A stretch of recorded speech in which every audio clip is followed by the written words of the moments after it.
Okay.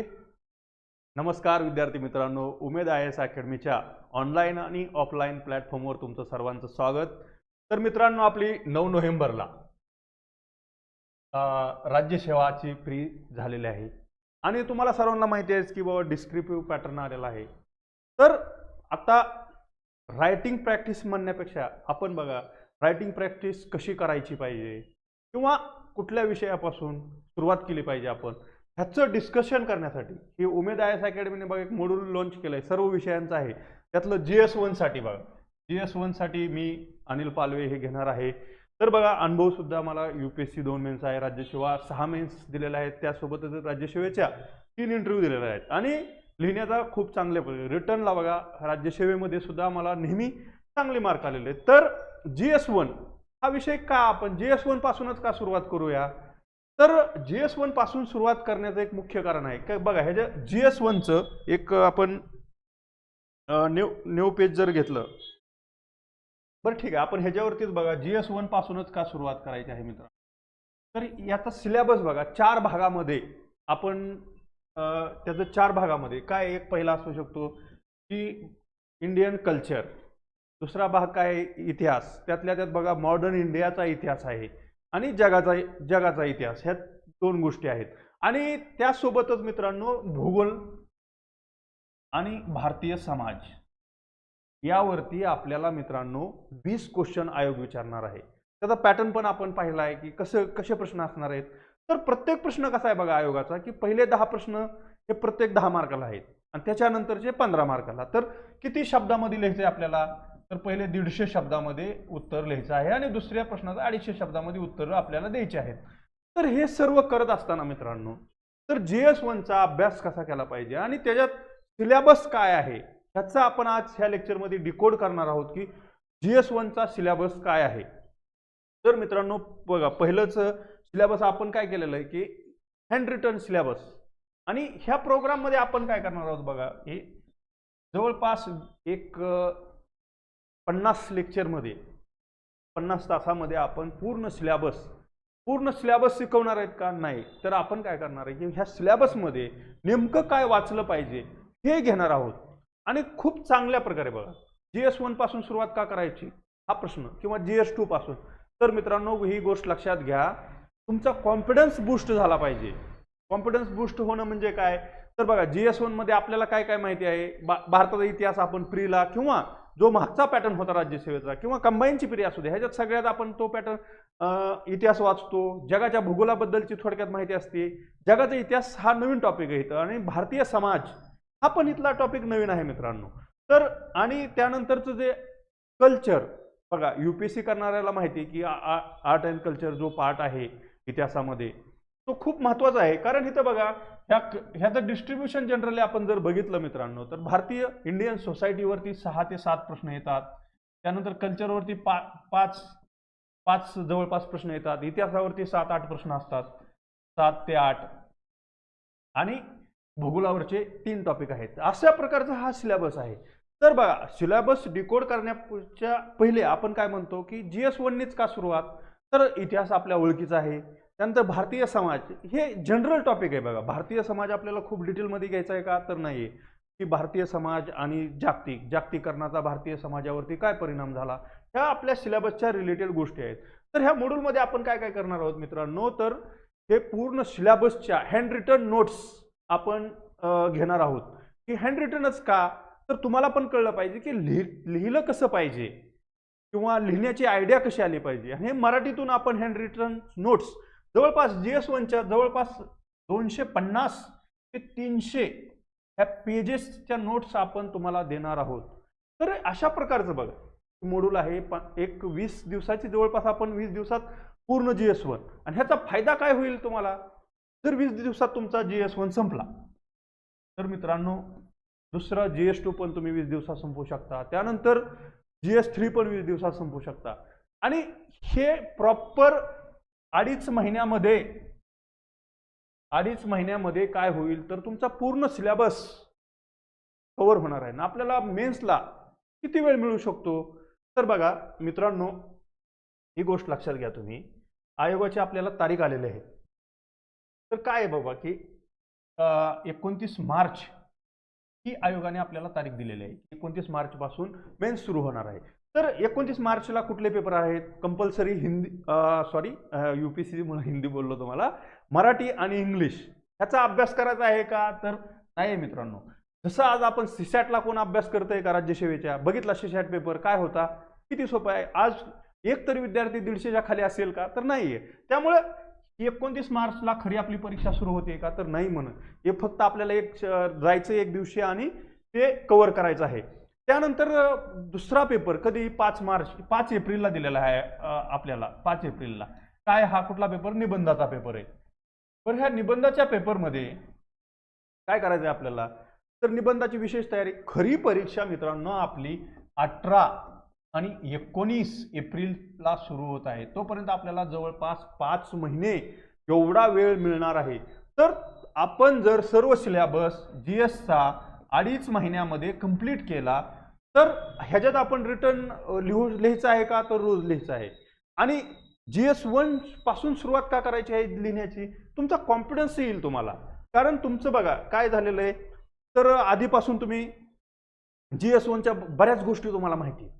Art and कल्चरमध्ये सुद्धा बघा की क्लासिकल डान्स असेल, ते भरतनाट्यम, तुम्ही कधी ना कधी कानावर पडलेल्या गोष्टीत त्याबद्दलची थोडी थोडी माहिती लिहायची आहे. एवढंच करायचं आहे. आणि सर्वात महत्त्वाचं मित्रांनो काय आहे, ही एक गोष्ट लक्षात घ्या की ही पहिली मेन्स होणार आहे. पहिली मेन्स असल्यामुळे आयोग काय करू शकतं, तर मित्रांनो गोष्ट लक्षात घ्या की पहिली मेन्स असल्यामुळं आयोग सिलेबसच्या पॉईंट टू पॉईंट आपल्याला प्रश्न विचारणार आहे. की खूप अवघड प्रश्न येतील का? तर नाही.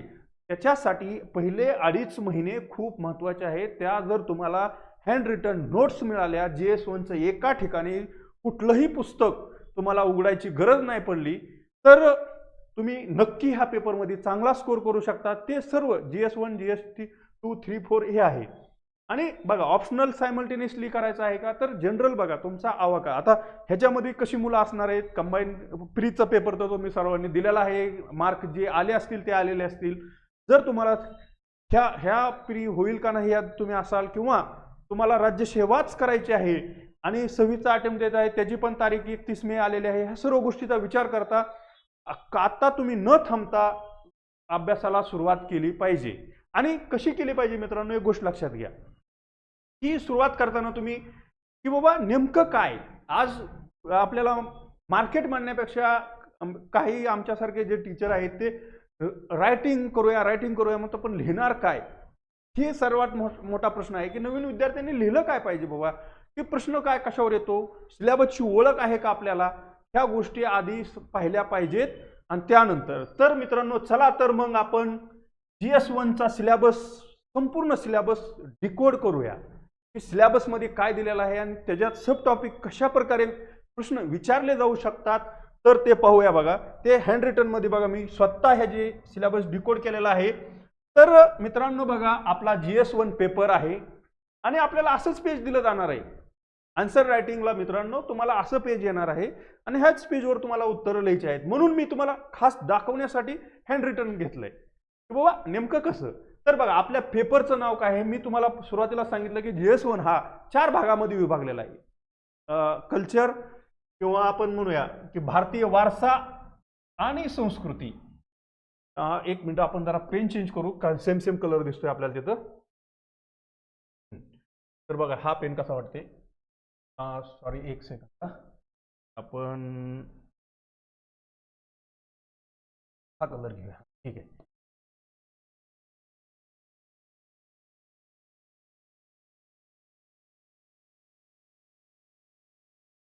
हा ठीक आहे, बरं ठीक आहे. हा बघा पहिला आपल्या पेपरचं नाव बघा काय आहे की भारतीय वारसा आणि संस्कृती एक भाग.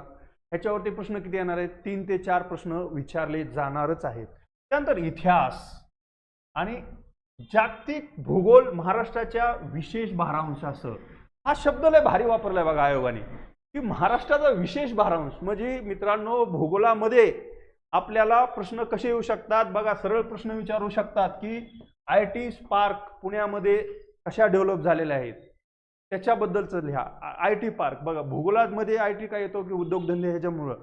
तर ह्याच्यावरती प्रश्न आला तर पुण्याच्या समस्या, IT जे उद्योग आहे भारतात. आता बघा आपले वित्तमंत्री असतील, महाराष्ट्राचे मुख्यमंत्री असतील, यांचं एक वाक्य होतं मागं की काय, की बाबा हे उद्योग, IT उद्योग जे आहेत ते महाराष्ट्रातून बेंगलोरला शिफ्ट होत आहेत, ह्याच्या काही समस्या आहेत का, असे जनरल कॉमन सेन्सचे प्रश्न आपल्याला आयोग विचारणार आहे. तर पहिला टॉपिक काय आहे बघा आपल्या, हे 4 मध्ये विभागला ते तुम्हाला मी सांगितलेलं आहे. तर पहिला टॉपिकच काय बघा, 1.1 म्हणूया आपण ह्याला. 1.1 जो सिलेबस मधला टॉपिक आहे. तर काय, भारतीय संस्कृतीमध्ये प्राचीन काळापासून असलेली कलेची रूपे. त्यानंतर काय, साहित्य, स्थापत्य कला यांच्या ठळक पैलूंचा समावेश.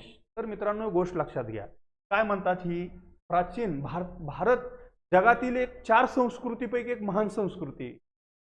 सिंधू संस्कृतीपासून आपल्याला भारताच्या इतिहासात विविध कलेची रूपं दिसून येतात. तर तिथून पर्यंत आधुनिक काळापर्यंत, म्हणजे आत्ता जे आपलं जे झंजी कल्चर म्हणतो ना आपण, तिथपर्यंत इन्क्लूड AIच्या जमान्यामध्ये सुद्धा की कलेमध्ये काय बदल होत आहे, कला कुठं सध्या काय बदल होत आहे, तिथपर्यंत आपल्याला अभ्यास करायचा आहे. तर आणि त्यानंतर बघा साहित्य आता बघा आपली साहित्य जे आहे, लिखित असेल, अलिखित असेल, वेदापासूनचं जे साहित्य आहे ह्याच्यावरती प्रश्न येणार आहे. मागचा प्रश्न जर तुम्हाला बघितला तर वैदिक काळाबद्दलचा प्रश्न असू शकतो, ह्याच्या साहित्य बघा, उत्तर वेदामध्ये काय घडलं, म्हणजे जनरल टॉपिकवरती प्रश्न आहे. आणि स्थापत्यकला हे सर्वात IMP माझ्या दृष्टीने वाटतं की बाबा स्थापत्यकला भारतामध्ये बघा, स्थापत्य ताजमहाल पासून शनिवारवाड्यापर्यंत जरी विचार तुम्ही केला, किंवा मंदिर शैली आपल्याकडची सर्वात महत्त्वाचं बघा, मंदिर शैलीवर पुन्हा पुन्हा प्रश्न आयोग विचारणार आहे. आणि का विचारणार आहे, तर बघा मंदिर शैली खूप महत्त्वाचं आहे. तुम्ही जर भारतात विविधता बघितली तर हे विविध धर्म आहेत आणि त्याच्यासोबत त्यांची विविध मंदिर आहेत. त्याच्यानंतर जर उत्तर भारत आणि दक्षिण भारत यांचा जर विचार केला तर काय होईल बघा, उत्तर भारतातली मंदिर शैली कुठली, नागर शैली असेल, दक्षिण भारतात द्रविड शैली, आणि आपल्या महाराष्ट्राची वेसर शैलीबद्दल वगैरे बोलूया. त्यानंतर कुठली शैली कशी असते ह्याबद्दलच्या गोष्टी आपल्याला समाविष्ट असल्याचं मित्रांनो दिसून येतं. तर हा सिलेबसचा पॉईंट आपण डिकोड कसा केलेला आहे बघा मित्रांनो. तर बघा काय म्हणतो आपण, कलेचे प्रकार, दृश्यकला, ह्याच्यामध्ये संगीत पहिला टॉपिक का घेतला, कला बाबा. म्युझिकमध्ये डिटेल माहिती काय आपल्याला, शास्त्रीय संगीत, भारतात शास्त्रीय संगीताचे प्रकार किती आहेत, ते 8 प्रकार असल्याचं दिसून येतात. कोणते आहेत त्याचे विविध, म्हणजे त्याचे विविध प्रकारामध्ये काय काय येऊ शकतं, ह्या गोष्टी आपण इथे पाहणार आहोत. हे गोष्ट झालं संगीताबद्दल. संगीतामध्ये लोकसंगीत असेल, भक्ती संगीत असेल, ह्याच्यावरती प्रश्न येणारच आहे आपल्याला. भक्ती संगीत असेल किंवा वाद्य संगीतामध्ये जे विविध वाद्य वापरले जातात ते. आणि त्यानंतरच बघा आधुनिक संगीत असेल. त्यानंतर चित्रकला बघा, अश्मयुगापासून आपल्याला चित्रकलेचा उदय भारतामध्ये झालेला असून दिसून येतो. तर या चित्रकलेची विविध रूपे आहेत, ती सर्व आपल्याला पाहायची आहेत. त्यानंतर नृत्य असेल, नृत्यामध्ये बघा शास्त्रीय नृत्य असेल, त्यानंतर लोकनृत्य असेल, त्यानंतर बघा आधुनिक व बॉलिवूडचं जे नृत्य आहे त्याबद्दलची माहिती घ्यायची आहे मित्रांनो आपल्याला. त्यानंतर बघा नेक्स्ट सॉरी आपण जरा मागं पाहूया, एक सेकंद. त्यानंतर बघा साहित्यामध्ये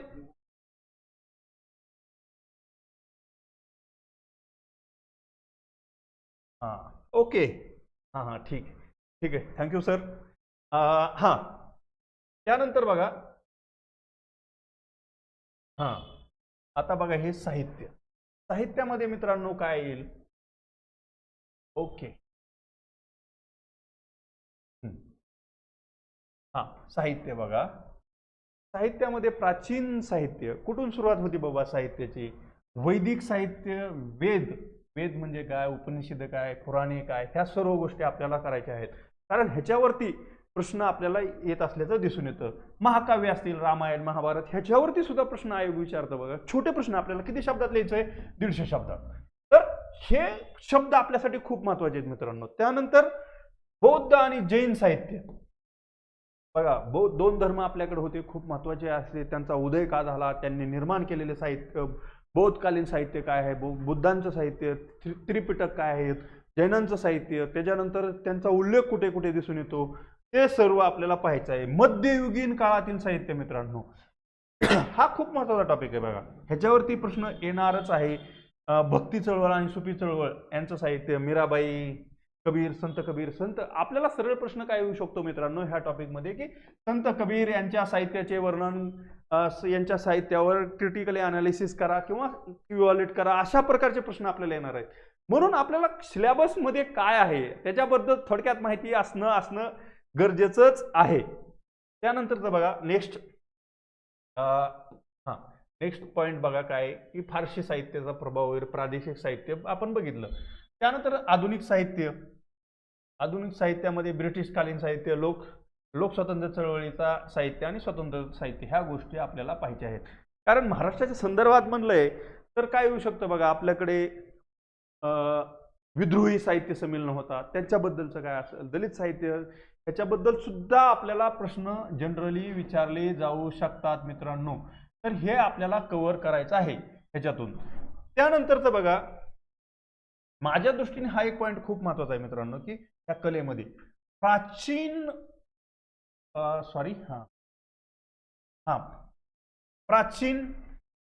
वास्तुकला ह्याच्यामध्ये काय येईल बघा, सिंधू संस्कृतीमध्ये. आता बघा सिंधू संस्कृती तुम्हाला माहिती, तुम्ही अभ्यास केलेला आहे, सर्व केलंय, तर त्याची नगर रचना कशी होती, त्यांची घरे कशी होती, ह्याच्यावरती कमेंट बघा. 2014-15च्या आसपास जीएस मध्ये डायरेक्ट प्रश्न आला, आपल्याकडे स्वच्छ भारत अभियान सुरू झालं होतं, तर त्याच्यावरती विचारलं होतं की रिलेट करा बाबा सिंधू संस्कृतीमध्ये स्वच्छतेला किती महत्व होतं. म्हणजे असं विचार करण्यासारखे प्रश्न आपल्याला असे येत असतात.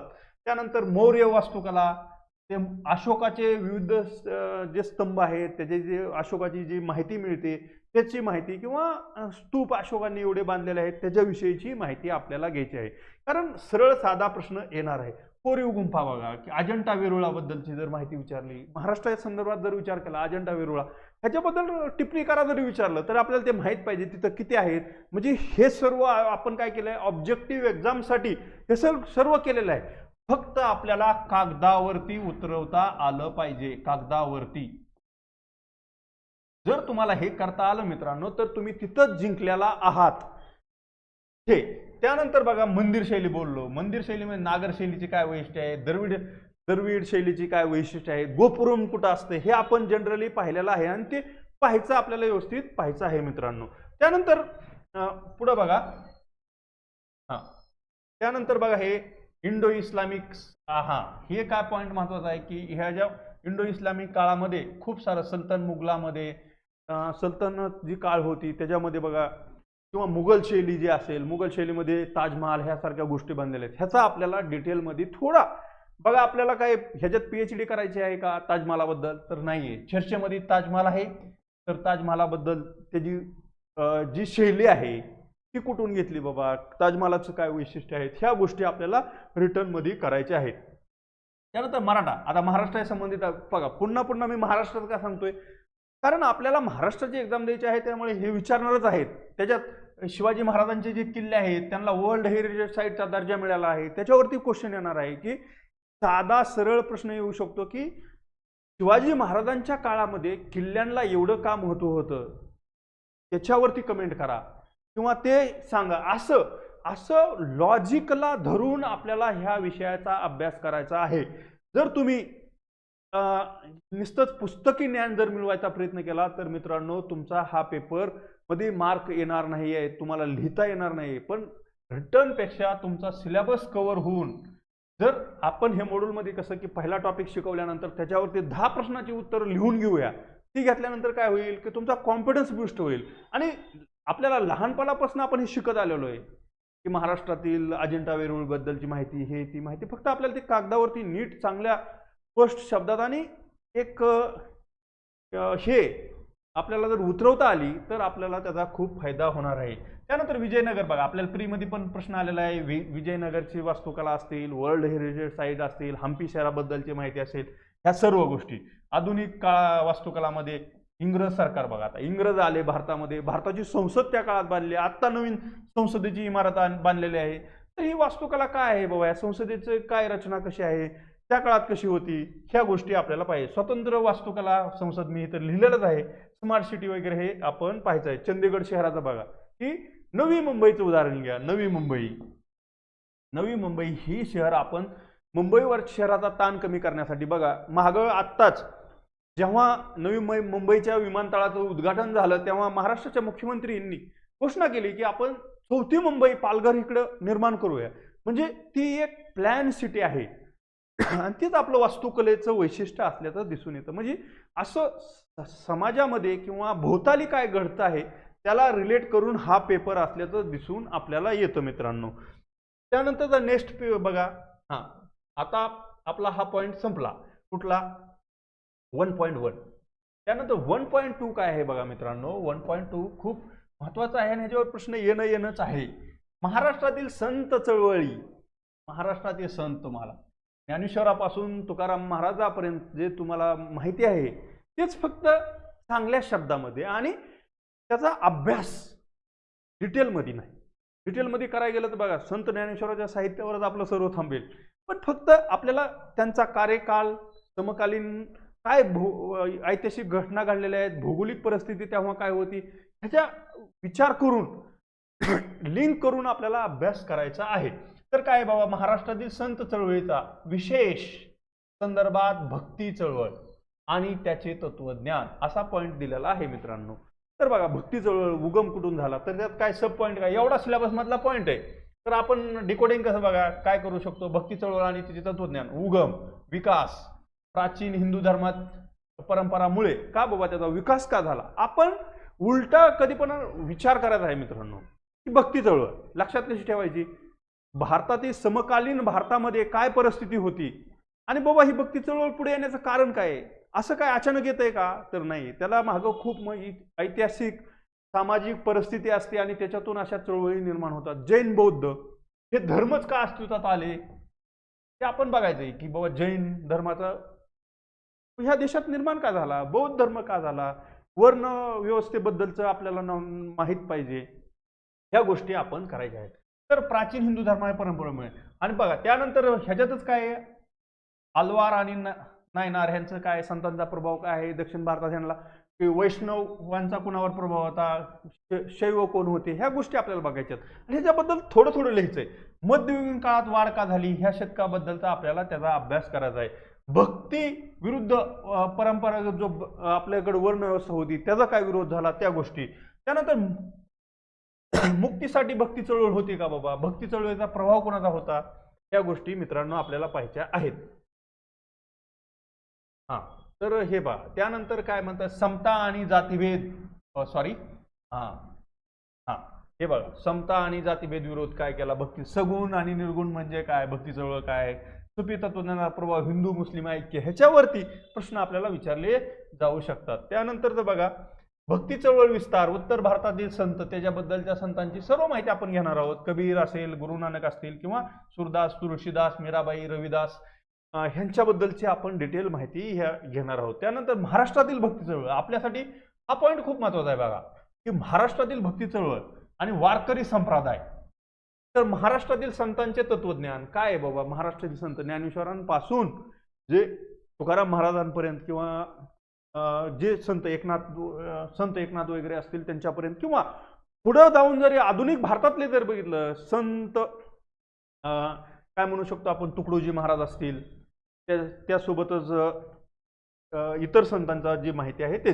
वारकरी संप्रदाय काय आहे, वारकरी संप्रदाय ह्याच्याबद्दलची डिटेल माहिती आपल्याला असणं गरजेचं आहे. सामाजिक समता जातीभेद विरोध त्यातला हा पॉईंट आहे. पूजा अर्चा, यात्रा सुद्धा खूप महत्वाची आहे बघा. यात्रा आपल्याला सरळ प्रश्न विचारला जाऊ शकतो आर्ट अँड कल्चर मध्ये. पंढरपूरची जी यात्रा आहे त्याच्यावरती कमेंट करा तर तुम्हाला हे सगळं सांगता आलं पाहिजे त्याच्यात की अशा प्रकारे ह्याला म्हणतात सिलेबस डिकोडिंग. कारण असं जर केलं तर तुम्हाला कळणार आहे नेमकं करायचं काय आहे आपल्याला. नाहीतर पुस्तक घेतलं पुस्तकात हे सर्व मिळणार आहे का. आज मार्केटमध्ये जर तुम्ही बघितलं तर JS1च्या हजारो रेफरन्स बुक आहेत की कुणी संतांच्या चळवळीबद्दलचं ह्याच्याबद्दलचं. तर तसं न करता आपल्याला एक्झाम वेळ आपला वेळ किती महत्वाचा आहे ते बघून हे सर्व करायचं आहे. त्यानंतर बघा नेक्स्ट त्यानंतर महाराष्ट्रातील प्रमुख संतांबद्दलची मी तुम्हाला बोललोच आहे. त्यानंतर भक्ती चळवळीचा प्रभाव, धार्मिक संस्था, हिंदू धर्माचे ऐक्य वगैरे हे अशा प्रकारे डिकोड करायचं आहे. तर बघा अजून आपण हे थोडं मूव्ह करून घेऊ की भक्ती चळवळीचा उगम कुठे झाला, त्यानंतर सुफी चळवळ काय होती, हे अशा प्रकारे आपल्याला पॉईंट करायचे आहेत. त्यानंतर बघा जाती व्यवस्थेविरुद्ध आणि सामाजिक प्रमुख संतांचे विचार वगैरे सर्व गोष्टी ह्या पॉईंटमध्ये आपल्याला कव्हर करायच्या असल्याचं दिसून येतं. त्यानंतर बघा 1.3 इतिहासातला हा तिसरा पॉईंट, 2 आर्ट अँड कल्चरवरचे पॉईंट आपण पाहिलेले आहे डिटेलमध्ये आणि त्याचा अभ्यास काय करायचा आहे ते सुद्धा पाहिलेलं आहे. कारण आपण हँड रिटन नोट्स तुम्हाला देणार आहोत किंवा प्रिंटेड देऊ, एवढं ते त्याचा इश्यू नाही, पण आपण लिहून वेगळ्या वेगळ्या पुस्तकांचं अनालिसिस करून त्याचं करणार आहे. पण फक्त तुम्हाला फक्त काय करायचं आहे, ह्या गोष्टीचं नीट एक लक्ष देऊन त्याचा अभ्यास करायचा आहे आणि तेच तेच पुन्हा पुन्हा लिहायचं आहे. आणि सर्वात महत्त्वाचं बघा, रिटर्नमध्ये चेक करणं खूप महत्त्वाचं आहे. बघा, चेक करून घेणं, तुम्ही कुठेही करा, काय करा किंवा स्वतः करा, पण ह्या गोष्टी केल्या पाहिजेत. आणि हे करण्यासाठी लिमिटेड वेळेत जर तुम्ही एखाद्याला बांधील असाल की बाबा आपला 20 दिवसात GS1 संपवायचा आहे, तर आणि तरच तुम्ही हे करू शकता. कारण एवढं इझी नाही आहे की आज मी वाचलं आणि लगेच लिहिलं, तसं नाही मित्रांनो. हे पहिलं लेक्चर झाल्यानंतर किंवा हे तुम्हाला डिटेल नोट्स मिळाल्यानंतर ह्याची एक 2 तुम्ही रिव्हिजन केल्या पाहिजेत आणि त्या रिव्हिजन नंतर लिहिलं पाहिजे. फक्तच काहीतरी लिहितो, काळ्याचं पांढऱ्याचं काळं करतो, ह्याला काही अर्थ असणार नाहीये. तुम्हाला पॉइंटमध्ये आणि एखाद्या प्रश्नाचं खूप येत आहे म्हणून खूप लिहितो, ह्याला अजिबात व्हॅल्यू नाही. आपल्याला काय सांगितलं आयोगाने, 150 शब्द प्लस मायनस एक 10 शब्द धरूया, 140 किंवा 160 पर्यंत तुम्ही आरामात लिहू शकता, टू द पॉइंट. आणि ऑल क्वेश्चन काय आपल्याला कंपल्सरी मित्रांनो, 20च्या 20 क्वेश्चनचं आपल्याला उत्तर द्यायचं आहेच. त्याच्यामुळे आपण ह्याचा सर्व गोष्टींचा विचार केला पाहिजे. आणि प्रत्येक GS1च का म्हटलं तर सांगितलं, आपल्या ओळखीचं आहे म्हणून आपण तो सुरुवातीला करतोय. आधुनिक भारताच्या इतिहासातील 18व्या शतकाच्या मध्यापासून आजपर्यंत महत्वपूर्ण घटना काय बाबा, आधुनिक भारतात काय घटना घडली? भारत देश स्वतंत्र झाला, भारताची फाळणी झाली, पाकिस्तान सोबत 2 युद्ध झाली, हरित क्रांती झाली. ह्या आपल्या इतिहासाच्या गोष्टी त्या. हे तुम्हाला नवीन आहेत का? तर अजिबात नाही. फक्त ह्याचं कमी शब्दामध्ये कसं मांडणी करायला पाहिजे ह्या गोष्टी आपल्याला शिकायच्या आहेत. तर आधुनिक भारताचा इतिहास पाहत असताना आपण पहिला पॉईंट काय पाहतो बघा, भारतात ब्रिटिश सत्तेचा विस्तार. तर कधी झाला, काय झाला, प्लासीची लढाई असेल, बक्सरची लढाई असेल, हे त्या छोट्या छोट्या गोष्टी, किंवा पेशव्यांचा पाडाव असेल, किंवा म्हैसूर युद्ध असतील. हे बघा, आपल्या मराठीत काय येईल, पेशव्यांचं इंग्रज मराठा युद्ध किती झाली? 3 झाली. ते कधी झाली त्याच्यावर टिप्पणी करा. की पानिपतमध्ये मराठ्यांचा प्रभाव कसा झाला, काय, ह्या गोष्टी असं विचारू शकतात. ब्रिटिश राजवटीचा आर्थिक आणि सामाजिक प्रभाव. तर बघा, त्याच्यानंतर ह्या घटनेमध्ये हा एक महत्त्वाचा पॉईंट येतो मित्रांनो, ब्रिटिश राजवट. तर ह्याच्यात काय येईल बाबा, आर्थिक मध्ये काय येतील, ब्रिटिश शेतीवरती विविधच्या 3 पद्धती, महालवारी असेल, रयतवारी असेल, किंवा आपल्याकडे जे रयतवारी किंवा महालवारी, किंवा जी आपण बंगालमध्ये लागलेली होती ती कर पद्धती असतील. सामाजिक प्रभाव काय घडलाय बघा, सामाजिक प्रभाव ब्रिटिश काळामध्ये भारतीय वर्णव्यवस्थेला काय त्यांनी चॅलेंज निर्माण केलेलं आहे का, तर ते पाहायचं आहे. की इंडियन नॅशनल काँग्रेस स्थापना वगैरे होती ते. त्यानंतर 1857चा उठाव आणि त्याचे परिणाम. किती इझी बघा, 1857चा उठाव. काय प्रश्न येऊ शकतो, 1857च्या उठावाची कारणे सांगा ते, किंवा त्याचा 1857च्या ईस्ट इंडिया कंपनीवरती काय परिणाम झाला, ह्या गोष्टी स्पष्टीकरण करा वगैरे, असे प्रश्न येणार आहेत मित्रांनो. आणि त्याचा आपल्याला थोडक्यात मांडायचे. किंवा 1857च्या उठावात कुठे कुठे घडला, ते शहरांची नावं आणि ते थोडक्यात एक्सप्लेन करा, ह्या गोष्टी. म्हणजे आपल्याला पहिली एक्झाम असल्यामुळे पॉईंट टू पॉईंटच आपल्याला हे विचारलं जाणार आहे. त्यानंतर राष्ट्रवादाचा उदय बघा, 1857 घडलं, त्यानंतर राष्ट्रवाद निर्माण झाला. राष्ट्रवाद निर्माण झाल्यानंतर इंडियन नॅशनल काँग्रेस, आपण काँग्रेस म्हणतो, त्याची स्थापना झाली. ते भारतीय राष्ट्रीय चळवळ काय घडली, त्याच्यानंतर बघा असहकार चळवळ असेल किंवा स्वदेशी चळवळ. बघा हे एक गोष्ट, स्वदेशी चळवळ, असहकार चळवळ, सविनय कायदेभंग चळवळ, गांधीयुगामध्ये ज्या गोष्टी घडल्यात त्या. तर बघा ह्या आपल्याला गोष्टी, तर गांधीवादी कालखंड आणि जन आंदोलन. गांधी भारतात आले, त्यानंतर 4 ठिकाणी त्यांनी जे विविध आंदोलनं केली असतील, खेडा सत्याग्रह असेल किंवा अहमदाबादचा गिरणी कामगारांचा लढा असेल, ह्या गोष्टी. त्यानंतर चंपारनेर लढा असेल, ह्याच्यावरती आपल्याला सरळ टॉपिक माहिती आहे आपल्याला. खेडा सत्याग्रह काय होता आलं, गांधीजींच्या सुरुवातीच्या काळातील काय बाबा योगदान आहे ते विचारला प्रश्न तर आपण स्पष्ट करता आलं पाहिजे. भारतीय स्वतंत्र चळवळ आणि फाळणी. भारतीय स्वतंत्र चळवळ जनरली डोळ्यासमोर ठेवायची. ब्रिटिशांनी इंडियासाठी वेगवेगळे कायदे केले, त्या कायद्यांचा काय परिणाम झाला, भारताची फाळणी झाली, भारताच्या फाळणीचा भारतावर काय परिणाम झाला, ह्या गोष्टी आपल्याला ह्या पॉईंटमधून बघायच्या आहेत.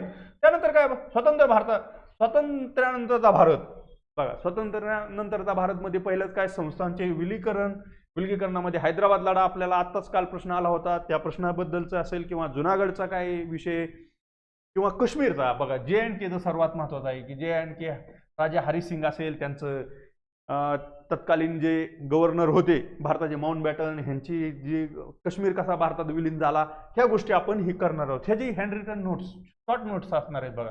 शॉर्ट नोट्समध्ये हे सर्व गोष्टी लिंक करून दिलेल्या तुम्हाला जातील, त्या पाहायच्या आहेत.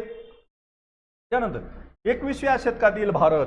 21व्या शतकात भारत काय झालं, हरित क्रांती घडली आपल्याकडे. त्यानंतर 21व्या शतकातील म्हणते मित्रांनो, 21व्या शतकानंतर जागतिकीकरण, 91 नंतर जागतिकीकरण झालं. आज भारत हा बघा, हे तर खूप महत्त्वाचा पॉईंट आहे की भारत आज जगातील अनेक देशामध्ये इंडियन डायस्पोरा म्हणतो की भारतीय लोक जगात विविध ठिकाणी काम करतात, ते त्यांचा जगावर काय परिणाम आहे ह्या गोष्टीचा आपल्याला अभ्यास करायचा आहे. त्यानंतर बघा, एक मिनिट मूव्ह करून घेऊ. त्यानंतर बघा, हे भारताबद्दल झालं. त्यानंतर बघा 1.4 हे चौथा पॉईंट आहे आपल्या सिलेबसचा. काय, स्वातंत्र्य लढा. स्वातंत्र्य लढ्यातील विविध टप्पे आणि देशाच्या निरनिराळ्या भागात स्वतंत्र लढ्यात योगदान देणाऱ्या महत्वाच्या व्यक्ती.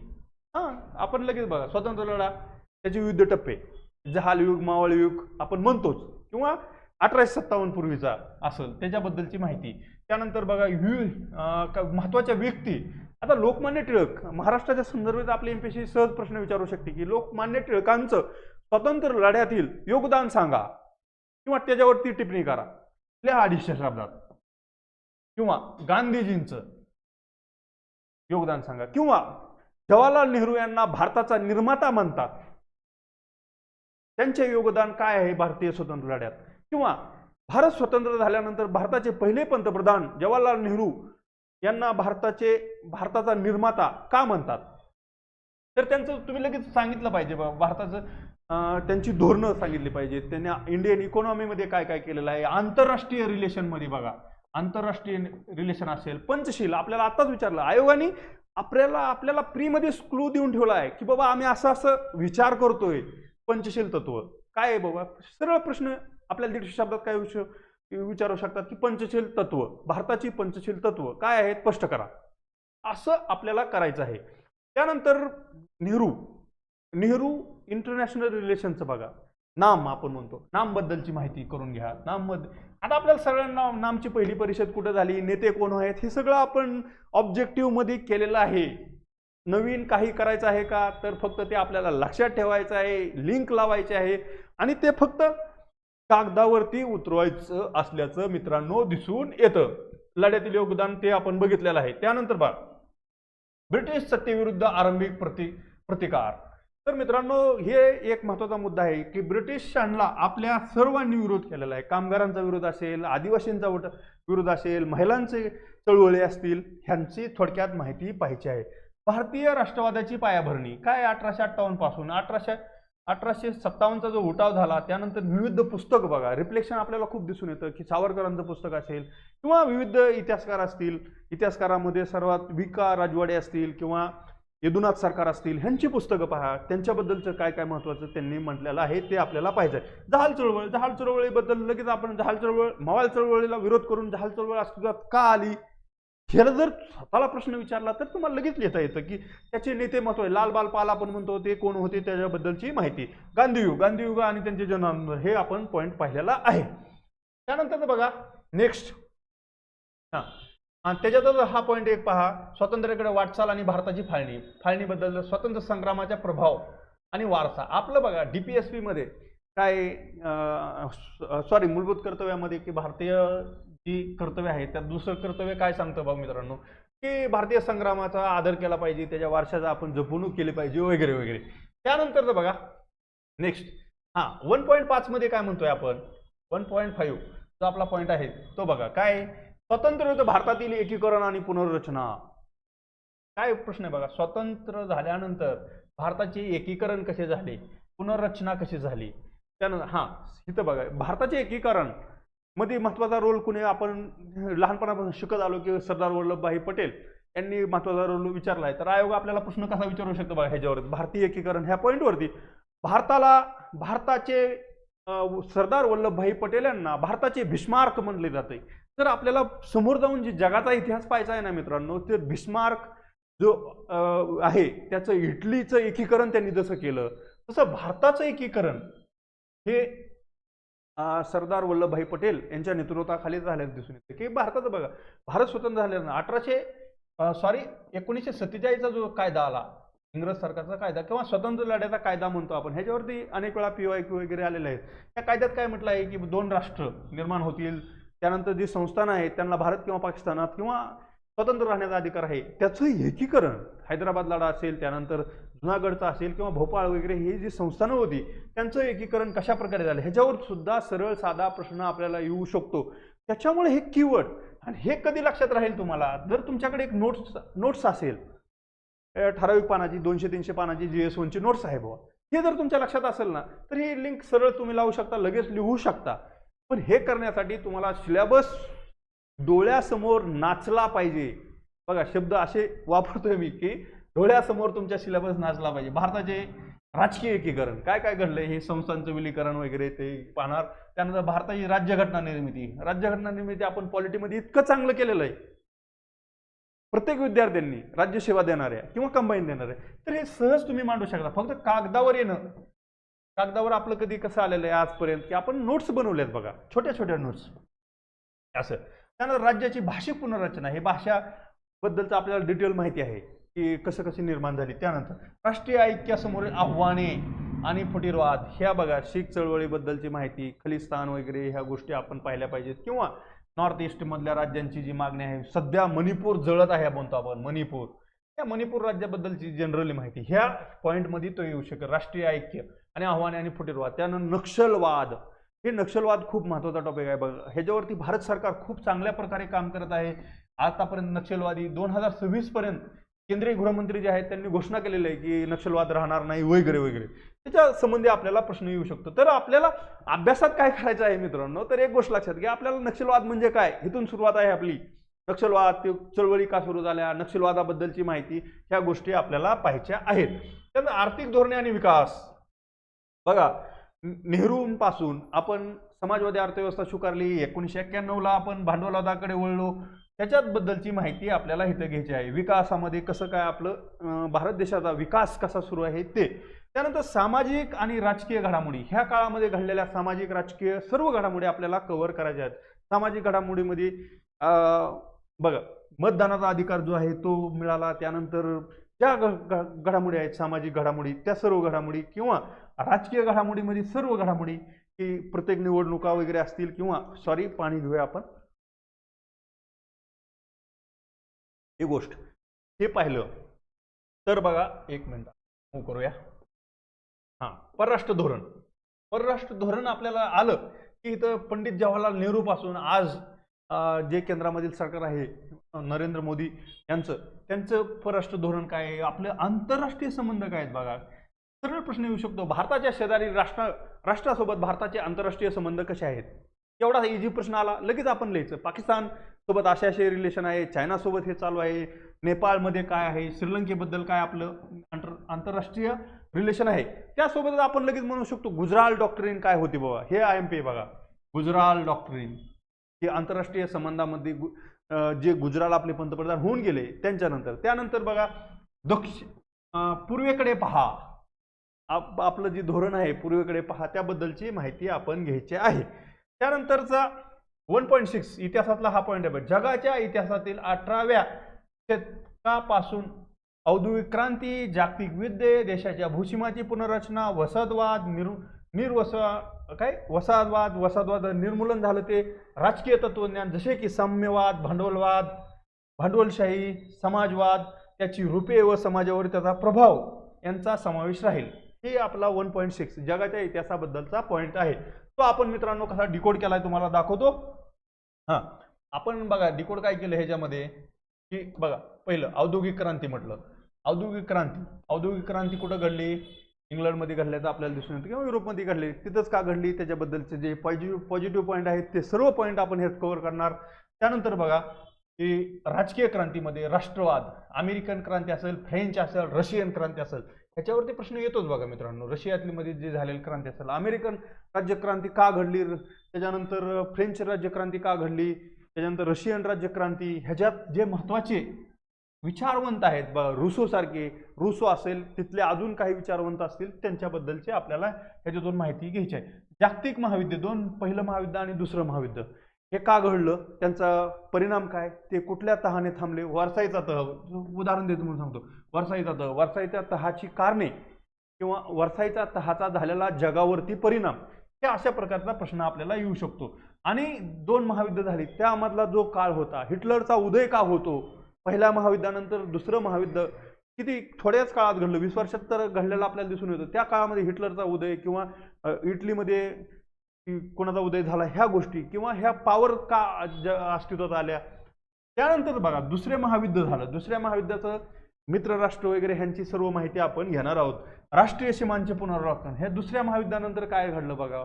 अनेक वसाहतवादी राष्ट्र स्वतंत्र झाले, त्यात आपल्या सुदैवाने आपल्या भारत देशाचा समावेश होतो, ते पाहणार आहोत. त्यानंतर वसाहतवाद म्हणजे काय, त्याच्याविरुद्ध झालेल्या स्वतंत्र चळवळी काय आहेत त्या गोष्टी, राजकीय तत्वज्ञान आणि त्यांचा परिणाम, भांडवलशाही, समाजवाद, कम्युनिझम, ह्या गोष्टी सर्व आपण कव्हर करणार आहोत.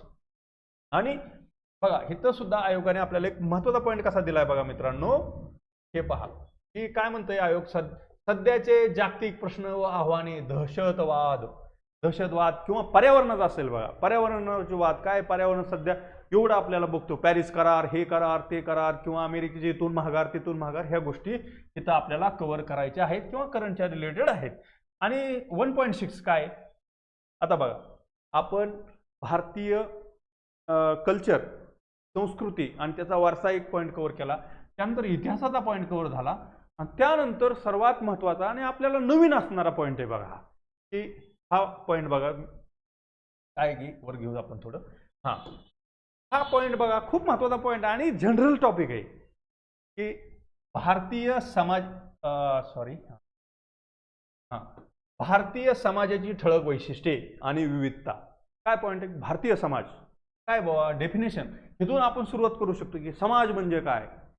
त्यानंतर काय, भारतीय समाजातील विविधता आणि एकता, ह्याच्याबद्दलचं आपण लिहू शकतो की भारतात किती धर्म आहेत, धर्माबद्दलची माहिती किंवा मायनॉरिटी कमिशन, म्हणजे प्रत्येक गोष्ट आपल्याला वाचली की लक्षात आलं पाहिजे. इथं कीवर्ड काय आहे, कुटुंब आणि नातेवाईक व्यवस्था काय बाबा. बघा प्रश्न कसा असू शकतो इथं की न्यूक्लिअर फॅमिली होती आपल्याकडे, म्हणजे जॉईंट कुटुंब पद्धती होती. जॉईंट कुटुंब कडून आपण कसं चाललोय आता ह्याच्याकडे चाललोय. तर प्रश्न काय आहे बघा, 2024च्याच UPSCने प्रश्न विचारलाय की जॉईंट कुटुंब कडून आपण एकल कुटुंबाकडे चाललो आहोत, ह्याचे आर्थिक आणि सामाजिक परिणाम सांगा.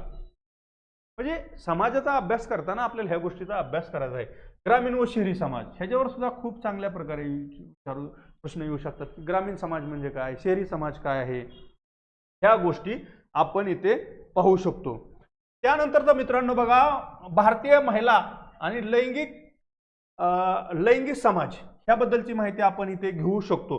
त्यानंतर सामाजिक आर्थिक बदलाची आव्हाने, तर काय प्रश्न आहे बघा की सामाजिक आर्थिक बदलाची आव्हाने, तर ह्याबद्दलचं हेच प्रश्न मी तुम्हाला सांगितलं त्याप्रमाणे. भारतीय समाज आणि घटनात्मक मूल्य, खूप IMP पॉईंट आहे बघा, भारतीय समाज आणि घटनात्मक मूल्य की काय बाबा, मूल्य काय आहेत भारतीय समाजाची. आपल्याकडे बघा भारतीय समाजामध्ये खूप सारी मूल्य आहेत की ज्येष्ठांना आदर देणे किंवा मुलांचं कर्तव्य काय आहे, ज्येष्ठांचं कर्तव्य काय आहे, ह्या गोष्टी जी सांगितलेल्या आहेत त्या गोष्टी आपल्याला पाहिजे आहेत.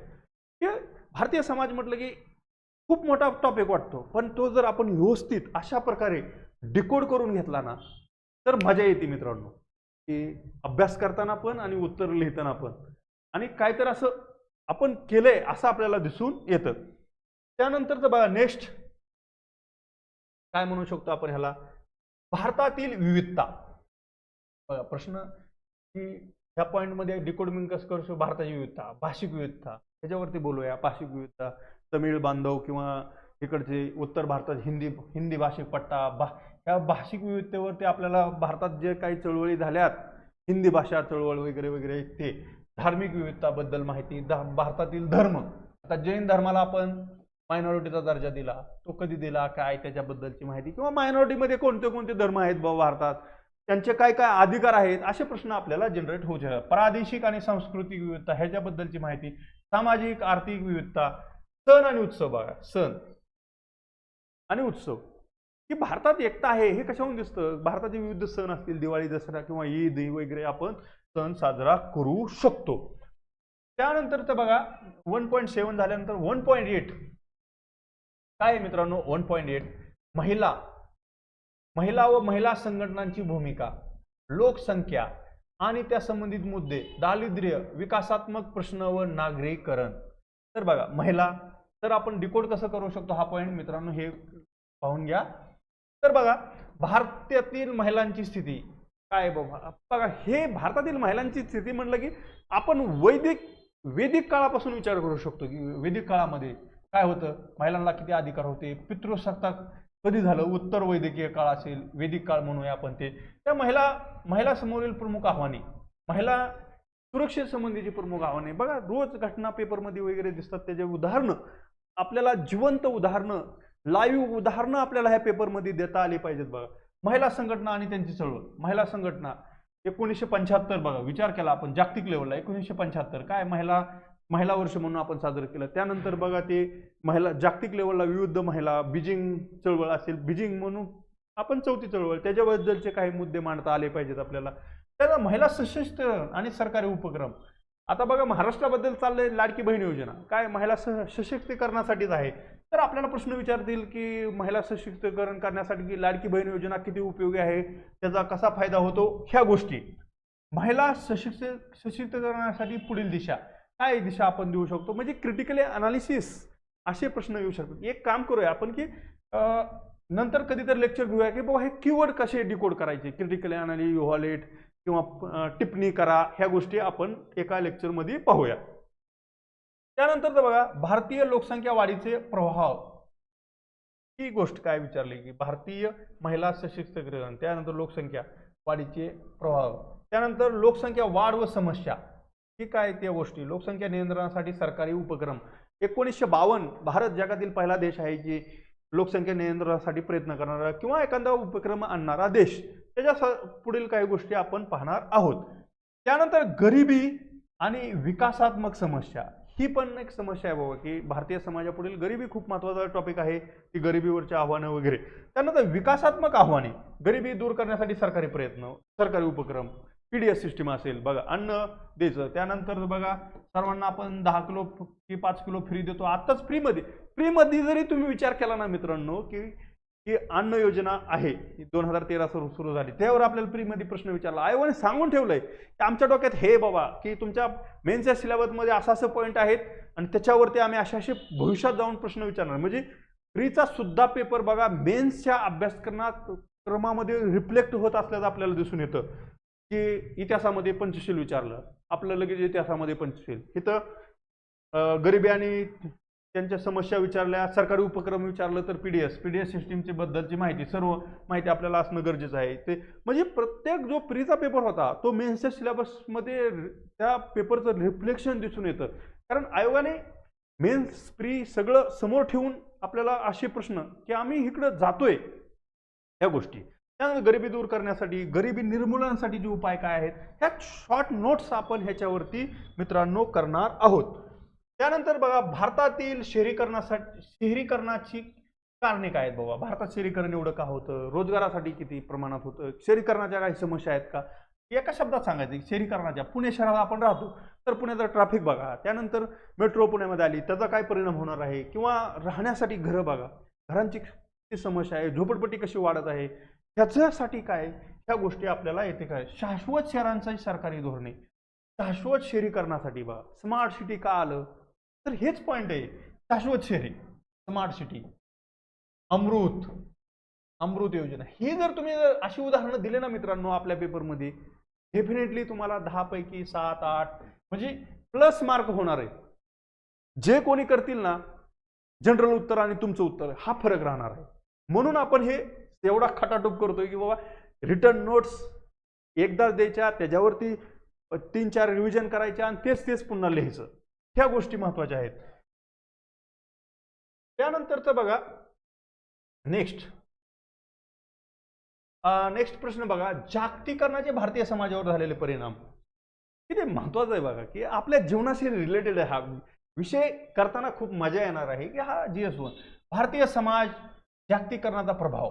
काय प्रभाव झाला बाबा की बघा आपले सारखे मोर्चे वगैरे, व्हॅलेंटाईन डे सुरू झाला. व्हॅलेंटाईन डेला आपण काय करतो, विरोध करतो की तिकडचं नको आमच्याकडे. कपडे भारतीय महिला किंवा माणूस धोती टोपी किंवा महिला साडी, त्याच्यापेक्षा हे काय कपड्यांचा प्रभाव आला इंग्लंडवरून. ते तिथल्या कल्चरनुसार. पण आपल्याकडे काय प्रभाव निर्माण झाला जागतिकीकरणाचा. जागतिकीकरणामुळे आपल्या समाजावरती की बघा आपल्या सोसायटीमध्ये काय बाबा हे सण आहेत आपले, कुठले महिलांचे सण असतील की नवऱ्याबद्दलचे वटपौर्णिमा वगैरे, त्याच्यावरती काय परिणाम झाला आहे तर बघा डिवोर्सचं प्रमाण आज खूप वाढला आहे. हा जागतिकीकरणाचा भारताच्या समाजावर झालेला परिणाम आहे.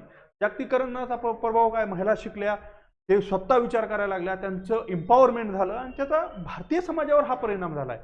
त्याचा अजून परिणाम काय होतो जागतिकीकरणाचा की आपली कशी कुटुंब व्यवस्था होती, जॉईंट कुटुंब व्यवस्था, ही मोठी कुटुंब असायची, 20-20 फॅमिली. त्याच्यानंतर आज जागतिकीकरणाचा प्रभाव काय झाला आहे तर लोकसंख्या कमी होण्यास मदत झाली आहे किंवा ते फॅमिली जॉईंट फॅमिली होती आता एकीकरण फॅमिली वेगळे राहण्याकडे कल वाढत असल्याचं दिसून येतं. त्याचा काय आर्थिक प्रभाव काय आहेत, सामाजिक, राजकीय, तांत्रिक, पर्यावरणीय प्रभाव काय घडला आपल्या भारतीय समाजावरती, आणि जागतिकीकरण आणि ग्रामीण भारत हे मुद्दे आपण त्यामध्ये कव्हर करणार आहोत.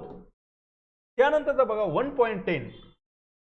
1.10 काय म्हणतोय, सामाजिक सबलीकरण, जातीवाद आणि प्रांतवाद आणि धर्मनिरपेक्षता. सामाजिक सबलीकरण, जातीवाद, सामाजिक सबलीकरणाबद्दल हा पॉईंट बोलत असल्याचं आपल्याला दिसतं. प्रांतवादाबद्दल हा पॉईंट बोलत असल्याचं दिसून येतं. धर्मनिरपेक्षता म्हणजे काय बघा, सध्या आपल्याला भारतामध्ये किंवा महाराष्ट्रामध्ये विशेषतः जाती व्यवस्था हे आंदोलन वगैरे ह्याचंच रिफ्लेक्शन आपल्याला आपल्या पेपरमध्ये उतरवायचं आहे मित्रांनो. हे सर्व जे दिसतंय ना आपल्याला डोळ्यांनी, ते फक्त आपल्याला पण चांगला शब्द, हा शब्द महत्वाचा आहे. सेक्युलर पाहिजे. आपण पेपर लिहिताना आपण सेक्युलरला खूप महत्व देत आहे. म्हणूनच आयोगाने अधिकारी निवडण्यासाठी आपण ही एक्झाम घेतोय. म्हणून हा शब्द आपल्याला दिसून येतात की धर्मनिरपेक्षता, सामाजिक सशक्तीकरण, सांप्रदायिकता, त्याचे प्रकार, प्रादेशिकवाद बघा, कर्नाटक महाराष्ट्र विरुद्ध कर्नाटक महाराष्ट्र सीमावाद विरुद्ध, कसं काय बोललो मी, सॉरी हा सीमावादातून काय दिसतंय, कन्नड भाषिक, महाराष्ट्र भाषिक, कन्नड भाषिक बस जाळा, हे करा ते करा, ह्या गोष्टी. तेच विचारलंय आपल्याला की प्रादेशिक वाद काय आहे, पंजाबचं काय झालं, पंजाबचं जी चळवळ सुरू आहे त्याची खलिस्तानची मागणी काय आहे, ह्या गोष्टी आपल्याला काय धर्मनिरपेक्ष सेक्युलरिझम बद्दल आपल्याला बोलायचं आहे. त्यानंतर तर बघा मित्रांनो नेक्स्ट तर बघा आता आपण भारतीय समाज पाहिला. आता लास्ट पॉईंट काय आहे की भूगोल. काय बाबा भूगोल की पॉईंट मध्ये सिलेबस मध्ये काय पॉईंट दिलाय बघा, एवढा सिलेबस मधला पॉईंट आहे. काय, जगाचा प्राकृतिक भूगोल, त्याची ठळक वैशिष्ट्ये. काय, जगाचा प्राकृतिक भूगोल आणि त्याची ठळक वैशिष्ट्ये. त्याच्यात डिकोडिंग काय करू शकतो आपण, पृथ्वीची रचना ती काय कशी आहे, जागतिक हवामान हे खूप महत्वाचं आहे. जागतिक हवामान त्याची प्रणाली, ते 12 प्रकार. आपल्याला जे जेसी लिओनचं पुस्तक आहे त्याचं मराठीत बघा अवेलेबल आहे किंवा आपण नोट्स मध्ये ते कव्हर करू सर्व, किंवा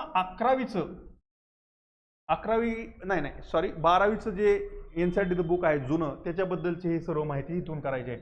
जलमंडळ, जैवभूगोल, नैसर्गिक आपत्ती आणि पर्यावरण समस्या हे खूप महत्वाचं आहे की नैसर्गिक आपत्ती काय आहेत बाबा, त्सुनामी वगैरे, ह्या सर्व गोष्टींचा आपल्याला अभ्यास करायचा आहे. भौगोलिक भूगोल आणि मानवी हस्तक्षेप ह्या गोष्टी जनरल करायच्या आहेत, पण ह्याच्या नोट्स रेडी असणं आपल्यासाठी खूप खूप खूप महत्वाचं आहे. त्यानंतर तर बघा 1.12. आता हा एक पॉईंट आणि शेवटचा पॉईंट असं की 12 जागतिक प्रमुख नैसर्गिक साधन संपत्ती वितरण. जगातलं नैसर्गिक साधन संपत्तीचं वितरण काय आहे ते. त्यानंतर तर बघा दक्षिण आशिया आणि भारतीय उपखंड यांच्यासह जगातील विविध भागातील प्राथमिक, द्वितीय, तृतीय औद्योगिक सेवांच्या स्थानाला जबाबदार असणारे घटक भारतासह, इथं महाराष्ट्रासह आपण लिहूया, महाराष्ट्रासह.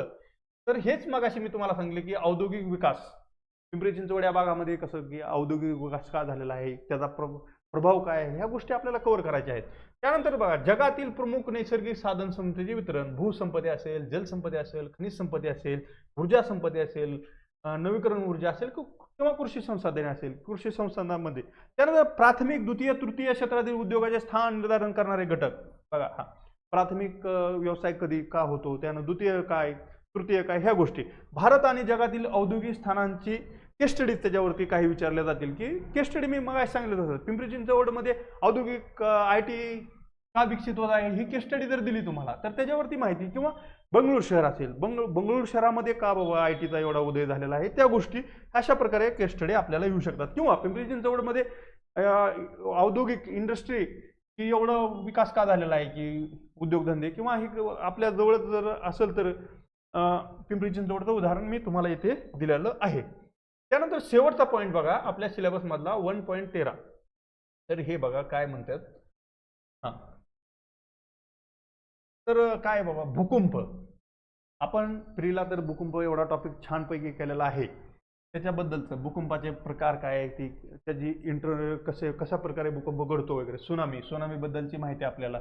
उदाहरणासकट जर द्यायचं असेल, बॉक्सर डे सुनामी आपण लगेच 2004 ही सर्वात मोठी सुनामी होती, त्याच्याबद्दलची थोडक्यात माहिती आपण घेणार आहोत. म्हणजे सुनामी काय आहे, कुठल्या भाषेतला शब्द आहे, त्यानंतर सुनामी बद्दलची माहिती ही पाहणार. त्यानंतर ज्वालामुखीच्या हालचाली, चक्रीय, हे सर्व आपण काय केलेलं आहे, प्रीला पाहिलेलं आहे, किंवा आधीच्या पॅटर्नमध्ये हे सर्व गोष्टी आपण पाहिलेल्या आहेत. फक्त आपल्याला त्या कागदावरती चांगल्या प्रकारे उतरवता आले पाहिजे, शॉर्टमध्ये त्यांचं अनालिसिस करता आलं पाहिजे, आणि सर्वात महत्त्वाचं त्यानंतर रिव्हिजन आपल्याला करता आली पाहिजे. अशा महत्त्वाच्या भूप्राकृतिक घटना, भौगोलिक वैशिष्ट्ये आणि त्यांचे स्थान आणि महत्त्वाची भौगोलिक वैशिष्ट्ये त्याच्याबद्दलची माहिती आपल्याला, जलाशय किंवा हिमनग यांच्यासह, तसेच वनस्पती आणि प्राणी यांच्यावर झालेला त्याचा परिणाम, आणि महत्त्वाची भौतिक घटना वगैरे ह्याची, भूकंप, कारणे, परिणाम, क्षेत्र, सुनामी, तसंच सेम आपल्याला असं महत्त्वाच्या भौगोलिक वैशिष्ट्यातील बदल ह्या गोष्टी आपल्याला पाहिजे आहेत.